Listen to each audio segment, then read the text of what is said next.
Hi friends, আমরা আগের ক্লাসে একটা মেজর টপিক শেষ করে ফেলেছি পিএসইউ নামে। তো আজকে আমরা নতুন টপিক শুরু করতে যাচ্ছি। তো তার আগে চলো আমরা বুঝি যে আমাদের আরও কত দূর যেতে হবে। এই চ্যাপ্টারকে আমরা 9টি অংশে ভাগ করেছিলাম। তার মধ্যে 9টি অংশের মধ্যে 3টি অংশ শেষ করে ফেলেছি: ইন্ট্রোডাকশন, ভেরিয়াস ইন্ডাস্ট্রিয়াল পলিসিস, তারপর পিএসইউ। আর আজ হচ্ছে চতুর্থ মেজর টপিক, সেটা হচ্ছে tools to measure performance of industries, বা হচ্ছে ইন্ডেক্স, বিভিন্ন রকমের ইন্ডেক্স, যে ইন্ডাস্ট্রিয়াল পারফরমেন্সটাকে বোঝার জন্য। তো এরকম টুলস বা এরকম ইন্ডেক্স হচ্ছে 4 রকমের হয়। একটা হচ্ছে ইন্ডেক্স অফ ইন্ডাস্ট্রিয়াল মানে production, index of industrial proportion বা আইআইপি, তারপর ইন্ডেক্স অফ 8 কোর ইন্ডাস্ট্রিজ, তারপর অ্যানুয়াল সার্ভে অফ ইন্ডাস্ট্রিজ, আর পারচেজিং ম্যানেজার্স ইন্ডেক্স। কি বললাম? ইন্ডেক্স অফ ইন্ডাস্ট্রিয়াল প্রোডাকশন, তারপর ইন্ডেক্স অফ 8 কোর ইন্ডাস্ট্রিজ, তারপর অ্যানুয়াল সার্ভে অফ ইন্ডাস্ট্রিজ, আর হচ্ছে পারচেজিং ম্যানেজার্স ইন্ডেক্স। ঠিক আছে, প্রথমে আমরা আসি আইআইপি বা ইন্ডেক্স অফ ইন্ডাস্ট্রিয়াল পারফরমেন্স। এটা স্ট্যাটিস্টিক্যাল মানে সেন্ট্রাল স্ট্যাটিস্টিক্যাল অফিস বা সিএসও, বর্তমানে এর নাম হচ্ছে এনএসও বা ন্যাশনাল স্ট্যাটিস্টিক্যাল অফিস, যেটা কিনা ministry of statistics and programme implementation এর আন্ডারে আছে আর কি। তো এরাই হচ্ছে কি এই ইন্ডেক্স অফ ইন্ডাস্ট্রিয়াল প্রোডাকশন, এই ইন্ডেক্সটা হচ্ছে তৈরি করেছে। হ্যাঁ, এবং প্রতি মাসে মাসে এরা রিপোর্ট দেয়। হ্যাঁ, ইন্ডাস্ট্রিয়াল পারফরমেন্স এর মানে রিপোর্ট। তার মানে কি, এটা শর্ট টার্ম মানে ইন্ডেক্স। এটা কোনো একটা পার্টিকুলার মান্থ, এক মাসের রিপোর্ট এরা দেয়। আর হচ্ছে এর সঙ্গে এই রিপোর্টের মধ্যে 14টা আলাদা আলাদা মিনিস্ট্রিকে কম্পাইল করে হচ্ছে এইরকম একটা মানে ইন্ডেক্স তৈরি করা হয়েছে। তবে এই ইন্ডেক্সটা 3টে জিনিসের উপর মানে কি যে বেস করে হয়। একটা হচ্ছে কি মাইনিং সেক্টর, ম্যানুফ্যাকচারিং সেক্টর, আর হচ্ছে ইলেকট্রিসিটি সেক্টর। ঠিক আছে, কী কী বললাম? মাইনিং সেক্টর, ম্যানুফ্যাকচারিং সেক্টর, আর হচ্ছে ইলেকট্রিসিটি সেক্টর। এই 3টের মধ্যে সবচেয়ে বেশি প্রায়োরিটি মানে দেওয়া আছে ম্যানুফ্যাকচারিং সেক্টর। ঠিক আছে, আর বইতে দেখবে প্রেজেন্ট ট্রেন্ড ইন আইআইপি লেখা আছে।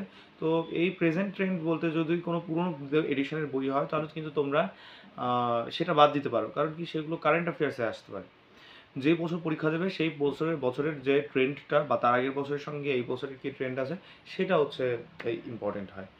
তো এর জন্য আমি এটাকে বাদ দিয়ে দিলাম। তো কারেন্ট ইয়ার যে বছর তুমি পরীক্ষা দেবে সেখান থেকে তুমি নিজের থেকে ইকোনমিক সার্ভে থেকে তোমরা এটা একটু অ্যানালাইজ করে নিও। ঠিক আছে, এবার আসি আমরা এই ইন্ডেক্স অফ 8 কোর ইন্ডাস্ট্রিজ।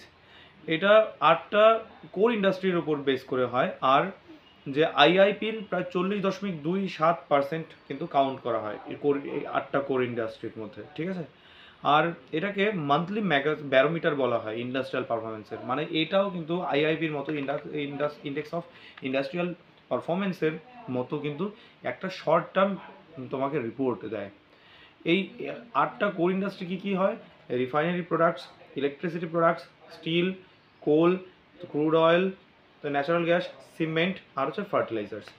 এই 8টা কোর ইন্ডাস্ট্রির মধ্যে সবচেয়ে বেশি ইম্পর্টেন্স দেওয়া হয়েছে রিফাইনারি প্রোডাক্টসের ক্ষেত্রে, প্রায় 28%। ঠিক আছে, আগেরটা ছিল মানে ম্যানুফ্যাকচারিংটা ছিল 77%, আর এখানে দিয়েছে রিফাইনারি প্রোডাক্ট 28%। ঠিক আছে, তাহলে আমরা কী কী বললাম? আইআইপি বা ইন্ডেক্স অফ ইন্ডাস্ট্রিয়াল পারফরমেন্স, তারপর বললাম আমরা যে ইন্ডেক্স অফ কি বলে sorry index of 8 core industries. এবার আমরা পড়বো এ মানে এএসআই বা অ্যানুয়াল সার্ভে অফ ইন্ডাস্ট্রিজ। আচ্ছা, তার আগে আমার একটা কথা বলার আছে যে এই 8 কোর ইন্ডাস্ট্রির যে প্রেজেন্ট ট্রেন্ডটা, ইন্ডেক্সের যে প্রেজেন্ট ট্রেন্ডটা, এটাও কিন্তু ওই আগের ট্রেন্ডটার মতোই খুব একটা বেশি ইম্পর্টেন্ট নয়। তবে মানে ইকোনমিক সার্ভে যখন তুমি পড়বে তখন সেখানে মেনশন করা থাকবে, সেখান থেকে তোমরা অ্যানালাইসিস করে নিও। হ্যাঁ, আচ্ছা, আমাদের থার্ড ইন্ডেক্স হচ্ছে অ্যানুয়াল সার্ভে অফ ইন্ডাস্ট্রিজ। এটা কিন্তু এতক্ষণ ধরে আমরা দুটো টপিক যে পড়লাম, ইন্ডেক্স পড়লাম, এগুলো কিন্তু শর্ট টার্মের জন্য, কিন্তু এটাই একটা যেটা মানে ব্রডার পার্সপেক্টিভ দেয়। মানে তোমার গোটা অ্যানুয়াল, গোটা বছরের রিপোর্ট দেয় এবং ডিটেইলড রিপোর্ট দেয়।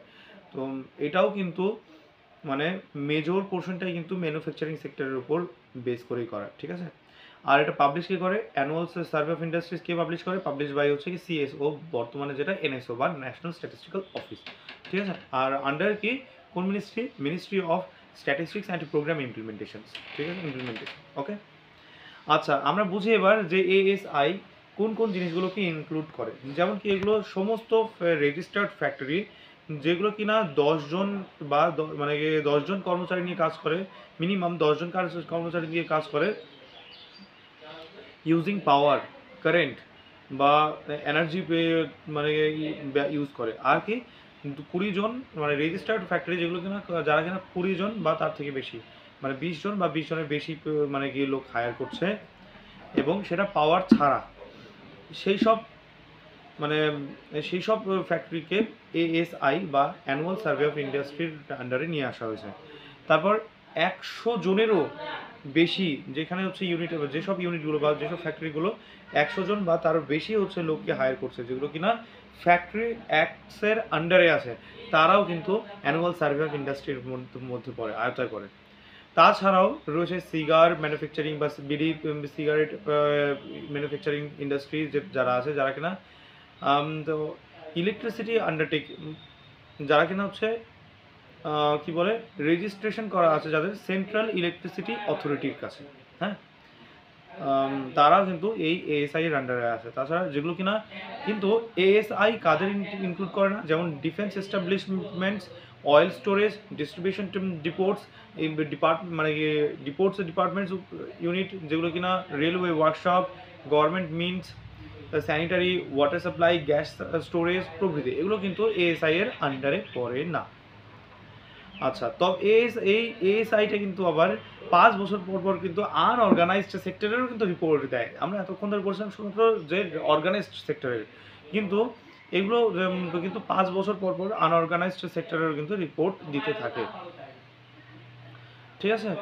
আচ্ছা এবার আসি যে এই এএসআই মানে এএসআই বা অ্যানুয়াল সার্ভে অফ ইন্ডাস্ট্রিজের মধ্যে কী কী ইনক্লুড করা থাকে, যেগুলো কিনা number of factories, production, employment, wages, invested capital formation, input output and value added on annual basis, এই সব কিছু হচ্ছে এএসআই রিপোর্ট করে, ঠিক আছে। আর এএসআই রিপোর্টটা এতটা বাল্কি হয় যে এটাকে রিপোর্ট বানাতে হলে তোমাকে বেশ টাইম নিতে হবে, প্রায় 2 বছর লেগে যায় শুধুমাত্র এই রিপোর্টটাকে তৈরি করার জন্য। আর বইতে এএসআই এর রিপোর্ট দেওয়া আছে 2017-18। তো আমি এটা আলোচনা করছি না, কারণ কি এটা এক্সাম পার্সপেক্টিভ হিসেবে ইম্পর্টেন্ট নয়, তোমরা চাইলে একবার দেখে নিতে পারো। তবে বিশেষ করে আমি বলবো যে economic survey, latest economic survey study করবে, সেখান থেকে ভালো করে পড়ে নাও, ঠিক আছে, ওটাই ভালো ইম্পর্টেন্ট হবে। এবার তার মানে আমরা 3টে ইন্ডেক্স কিন্তু পড়ে ফেলেছি। একটা কি index of industrial performance, secondly index of 8 core industries, তারপর অ্যানুয়াল সার্ভে অফ ইন্ডাস্ট্রিজ। এবার আমাদের লাস্ট টপিক রইলো সেটা পারচেজিং ম্যানেজার্স ইন্ডেক্স। এটা কিন্তু ইন্ডিয়ান কোনো ফার্ম বা কোনো কোম্পানি বা ইনস্টিটিউট বা এন্টারপ্রাইজ কিন্তু বার করে না, এটা বার করে জাপানিজ ফার্ম নিকেই, যেটা কি বলে, এবং মানে কি বলে কী হিসেবে মানে কি রিপোর্ট পাবলিশ হয়, সেটা হচ্ছে মার্কেট নয়, মার্কেট ইকোনমিক্স নামে, হ্যাঁ। এটা কিন্তু আবার ইন্ডিয়াতেই পাবলিশ হয়, হ্যাঁ, খেয়াল রাখতে হবে। আর এটা কিন্তু একটা মানে ইন্ডিকেটর যেটা কিনা ইকোনমিক হেলথ বা সাস্টেনেবিলিটি, ম্যানুফ্যাকচারিং ম্যানুফ্যাকচারিং সেক্টরদের তাদের ইকোনমিক হেলথ কেমন আছে বা অর্থনীতি কেমন আছে, আর সার্ভিস সেক্টরটা কেমন আছে। তো এই পিএমআই বা পারচেজিং ম্যানেজার্স ইন্ডেক্স 2 রকমের হয়, একটা ম্যানুফ্যাকচারিং পিএমআই আর একটা হচ্ছে সার্ভিসেস পিএমআই। আশা করি বুঝতে পারলে ব্যাপারটা। আচ্ছা পিএমআই যেগুলো যে ইন্ডিকেটর যে দেয় মান্থলি সার্ভে, আচ্ছা এটা কিন্তু একটা খেয়াল করার বিষয় যে আমরা যতগুলো ইন্ডিকেটর পড়লাম তার মধ্যে আইআইপি, তারপর ইন্ডেক্স অফ 8 কোর ইন্ডাস্ট্রিজ, আর হচ্ছে পারচেজিং ম্যানেজার্স ইন্ডেক্স, এগুলো সব কিন্তু শর্ট টার্ম মানে কি ইনফরমেশন দিচ্ছে, ব্রডার ওয়েতে ইনফরমেশন দিচ্ছে না এএসআই এর মতো, ঠিক আছে। তো এটা খেয়াল রাখতে হবে, এবং সেটা প্রাইভেট সেক্টর কোম্পানির ক্ষেত্রে দেয়, হ্যাঁ, মানে বেশিরভাগ ম্যানুফ্যাকচারিং ইউনিট তো সব প্রাইভেট সেক্টরেরই আছে, এই জন্য প্রাইভেট সেক্টরগুলোকে ইনক্লুড করে। আর এই ইন্ডিকেটরটা বা হচ্ছে পারচেজিং ম্যানেজার্স ইন্ডেক্সটা কিসের উপর বেস করে হয়? 5টা মেজর ইন্ডিকেটর থাকে। কি কি? একটা নিউ অর্ডারস, ইনভেন্টরি লেভেল, তারপর production, supplier deliveries and employment environment. Employment, চাকরি বাকরির অবস্থা কেমন আছে তার উপর বেস করে। ঠিক আছে? তো এই হচ্ছে কি আমাদের বিভিন্ন রকমের ইন্ডেক্সেস, হ্যাঁ, tools to measure performance of industries. তো আশা করি আমি বোঝাতে পারলাম। তো নেক্সট ক্লাসে আমরা নতুন টপিক শুরু করতে যাচ্ছি। তো আশা করি তোমরা সঙ্গে থাকবে। ঠিক আছে? ভালো করে পড়ো। All the best. বাই।